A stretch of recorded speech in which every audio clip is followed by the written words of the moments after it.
৩২ নম্বরে এক সাধারণ রিকশাওয়ালা শুধু একজন মহৎ নেতাকে ভালোবেসে ফুল নিয়ে গিয়েছিলেন, অথচ তাকে মারধর করা হলো, গ্রেপ্তার করে জেলে পাঠানো হলো।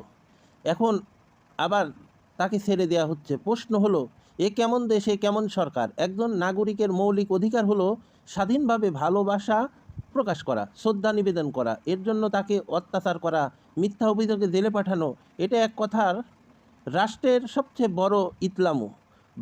আওয়ামী লীগের নীতি, নৈতিকতা ও গণতন্ত্রের মুখোশকে নিজেরাই নষ্ট করে দিল। এ দেশটাকে বঙ্গবন্ধু শেখ মুজিবুর রহমান নিজের জীবন বাজি রেখে স্বাধীন করেছিলেন, অথচ আজ তার মৃত্যুবার্ষিকীতে কেউ যদি ভালোবেসে একটি ফুল দেয়, তাকে তাকে অপরাধী বানিয়ে লাঞ্ছিত করা হয়। এটা বঙ্গবন্ধুর আদর্শের সঙ্গে চরম বিশ্বাসঘাতকতা। বর্তমান সরকার আর তাদের উপদেষ্টারা আসলে অথর্ব, অযোগ্য ও মূর্খ। জনগণের মৌলিক অধিকারকে পদদলিত করে, ভিন্ন মতকে দমন করে, নিরীহ মানুষকে শত্রু বানিয়ে তারা নিজেদের মুখোশ উন্মোচন করছে। এই সরকারের প্রতিটি কাজ আজ প্রমাণ করেছে এরা গণতন্ত্রের শত্রু, এরা স্বাধীনতার চেতনাকে কলঙ্কিত করেছে।